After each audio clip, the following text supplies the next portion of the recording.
स्वित्झर्लंडमधील बृहन महाराष्ट्र मंडळाने मुख्यमंत्री एकनाथ शिंदे यांचे अत्यंत उत्साहात आणि जल्लोषात स्वागत केले। यानंतर साऱ्यांनी महाराष्ट्र गीत म्हणायला सुरुवात केली।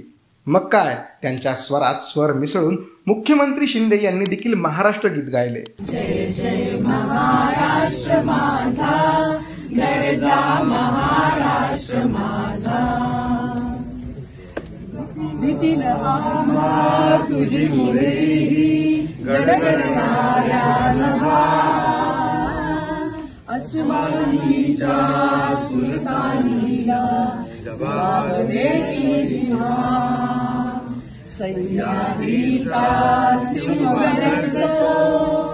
गरजतो शिवशंभू राजा, दरी दरीतून नाद गुंजला महाराष्ट्र माझा, जय महाराष्ट्र माझा, गरजा महाराष्ट्र माझा।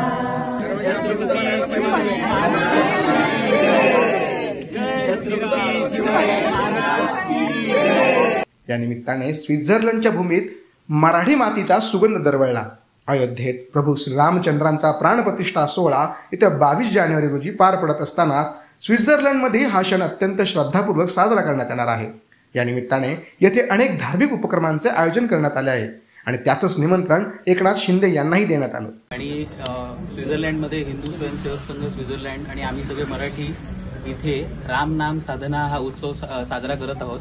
500च्या वर परिवार याच्यात सम्मिलित आहेत आणि आज मुख्यमंत्री साहेब जेव्हा दावोस दौऱ्यावर इथे आले आहेत तेव्हा आमच्या सगळ्यांच्या वतीने मी हे निमंत्रण त्यांना देतो।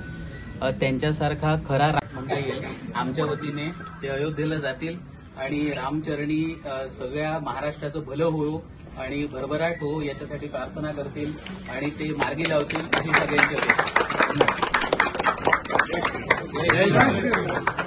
बृहन महाराष्ट्र मंडळ स्वित्झर्लंड आणि हिंदू स्वयंसेवक संघाच्या वतीने राम मंदिराची प्राणप्रतिष्ठा होईपर्यंत आठवडाभर अनेक कार्यक्रमांचं आयोजन करण्यात आलंय। यात प्रामुख्याने राम जप लेखन, हनुमान चालीसा, राम रक्षा पठण, सुंदरकांड पठण, सूर्यनमस्कार घालणे, 22 तारखेला मंदिरात रामज्योती प्रज्वलित करणे अशा उपक्रमांचा समावेश असणार आहे।